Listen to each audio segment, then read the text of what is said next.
Blue Star, it's been a quarter moon since we returned from the uplands. Fireheart carefully avoided mentioning the moonstones. Even though they were alone in her den, he still felt uncomfortable mentioning their fruitless expedition.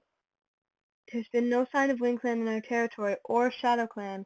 Blue Star narrowed her eyes disbelievingly, but Fireheart pressed on. There are so many apprentices in training, and the woods are so full of prey that it is hard to keep 3 warriors in camp all the time. I think 2 would be plenty. But what if we're attacked again? Bluestar fretted. If WindClan really intended to harm ThunderClan, Fireheart pointed out, Mudclaw wouldn't have let you leave the uplands. Alive, he finished silently, letting his words trail away. Okay. Bluestar nodded, her eyes clouded in an unreadable emotion. Only 2 warriors need to stay in camp. Thanks, Bluestar. This is going to make the task of organizing all guards, hunting parties, and apprentices training much easier. I'll go and sort out tomorrow's patrols. Fireheart dipped his head respectfully and left the den. Outside the warriors were waiting for him. Whitestorm, you lead the dawn patrol, Fireheart ordered. Take Sandstorm and Ashpaw with you. Brackenfur, Dustbelt, you'll guard the camp while I'm hunting with Cloudpaw.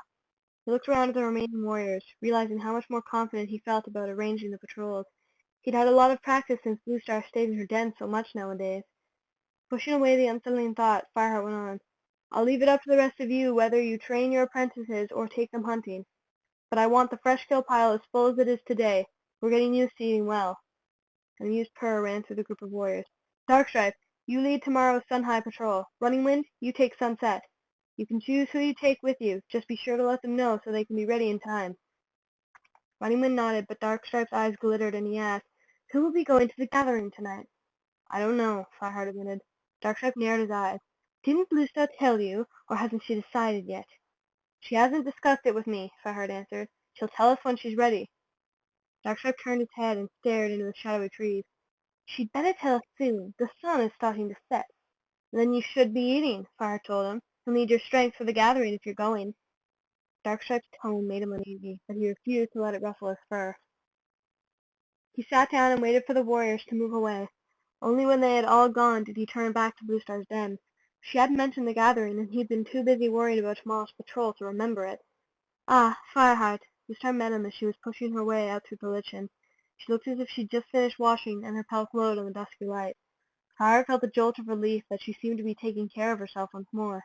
When you've eaten, call the warriors together for the gathering. Who shall I call? Fireheart asked.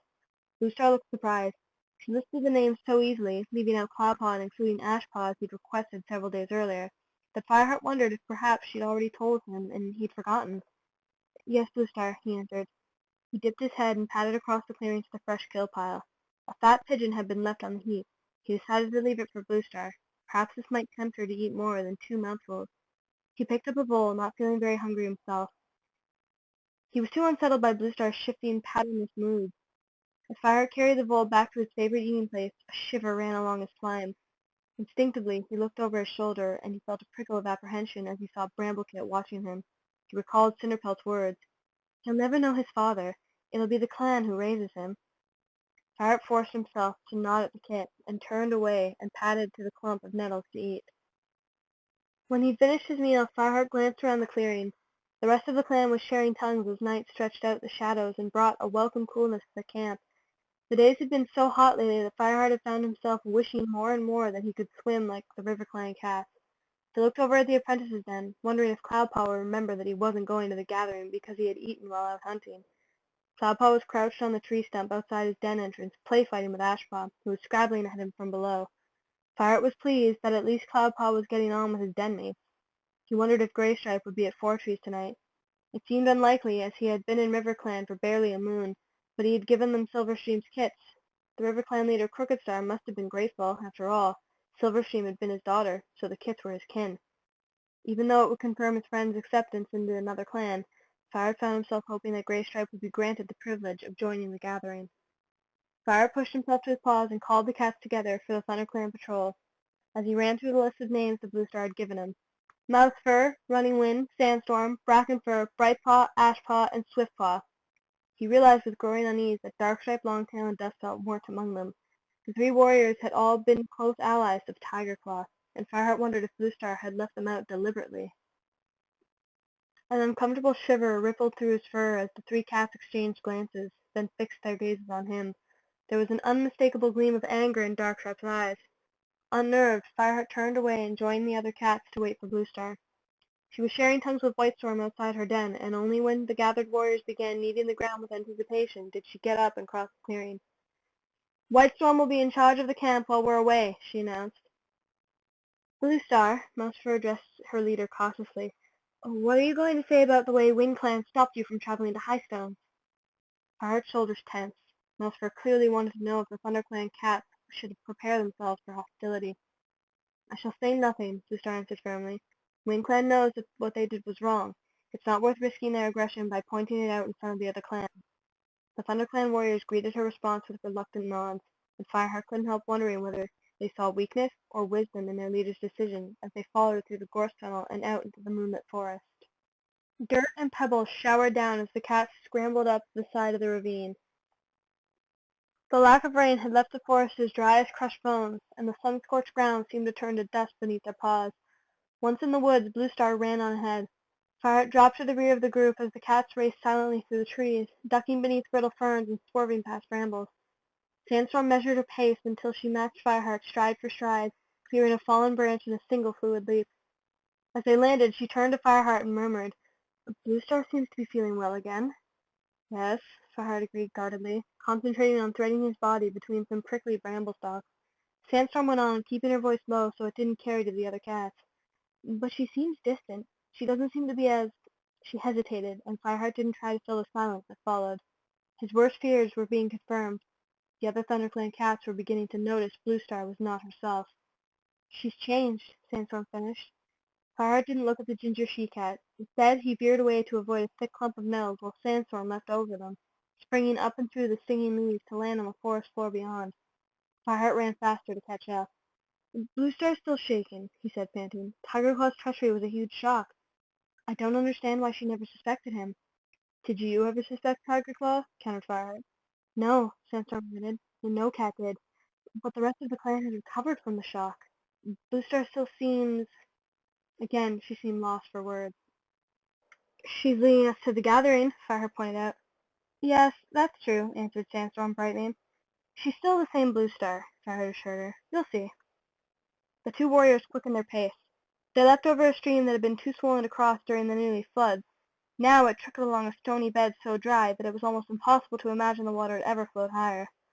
The rest of the group was only just ahead of them by the time they neared Fourtrees.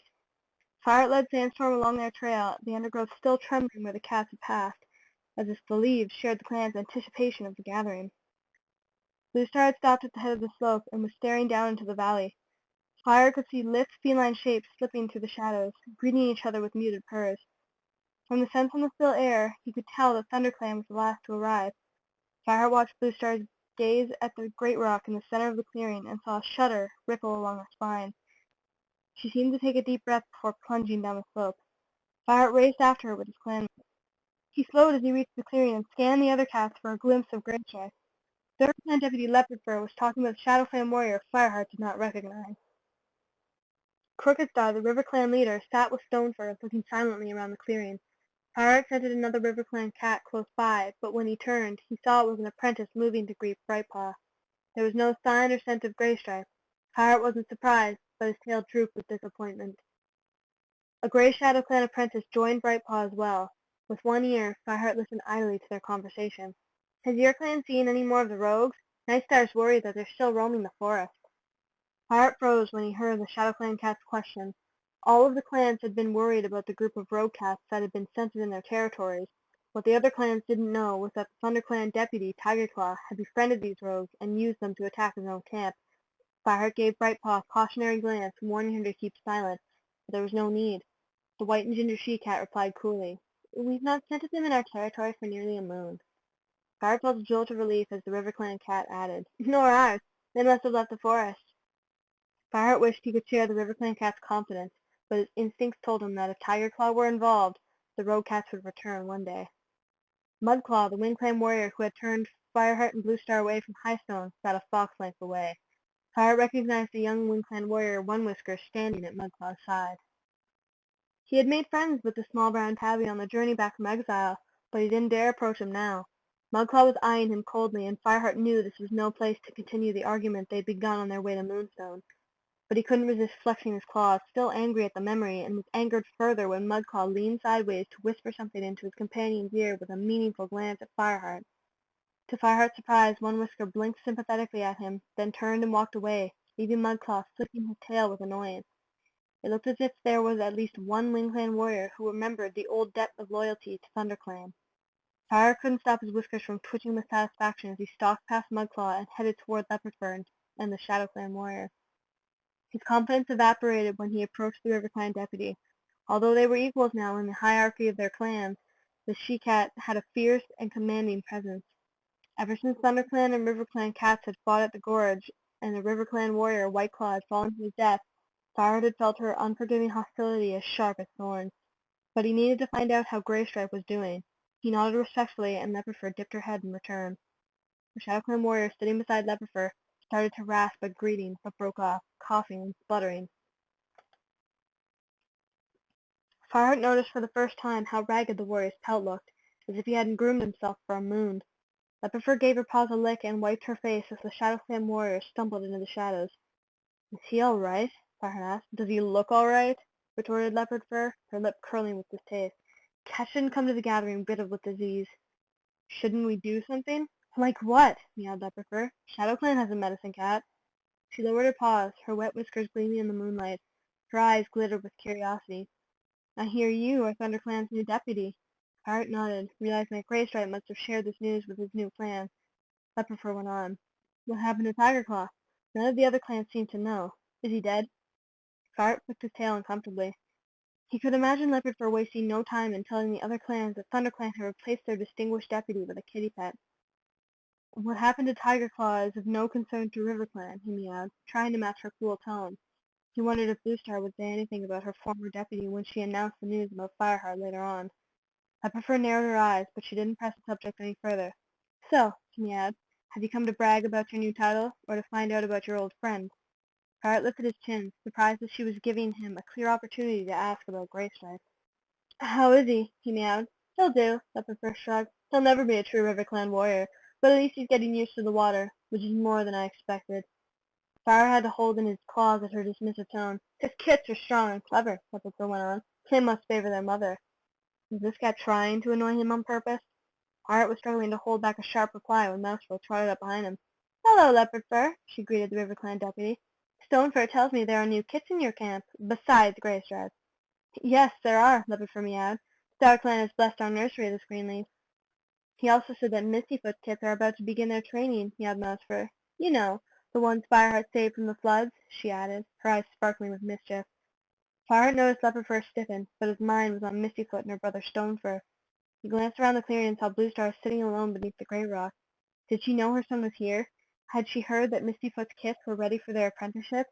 When he turned his gaze back to Leopardfur and Mousefur, the RiverClan deputy was stalking away. Mousefur shot a look of sympathy at Fireheart. "Don't worry. You'll find her less intimidating when you get used to her. The rest of RiverClan seems happy to see us. They would not have survived the flood so well without the help of ThunderClan, and we did let them have Silverstream's kits without a fight." Graystripe was never Leopardfur's favorite ThunderClan cat, though, Fireheart reminded her. Not since Whiteclaw fell into the gorge. She should learn to forgive and forget. Graystripe has given RiverClan 2 fine, healthy kits. Mousefur flicked her tail. "Did she ask you about Tigerclaw?" "Yes. Everyone's desperate to know what happened to him, and why a kitty pet has replaced him," Fireheart added bitterly. "That, too." Mousefur glanced briefly at him. "Don't take it personally, Fireheart. We'd be just as curious about a change of deputy in another clan." Her attention wandered around the clearing for a moment before she observed, "Have you noticed how small ShadowClans patrol us tonight?" Fireheart nodded. "I've seen only a couple of ShadowClan warriors so far.